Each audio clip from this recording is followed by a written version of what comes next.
বাচ্চারা তোমরা সবাই বলো তো বাইতুল খলায় প্রবেশের দোয়া কি?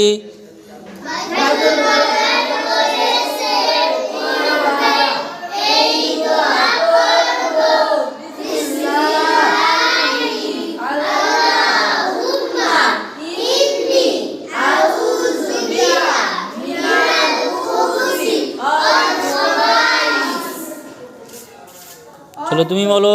মাশাআল্লাহ। বাইতুল খলায় প্রবেশে এই দোয়া পড়ব।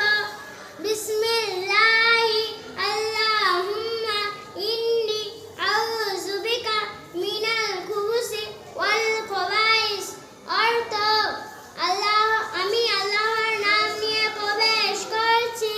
হে আল্লাহ, আমি অপবিত্র নারী পুরুষ ও জিন সমূহ থেকে আপনার আশ্রয় চাচ্ছি। মাশাআল্লাহ মাশাআল্লাহ।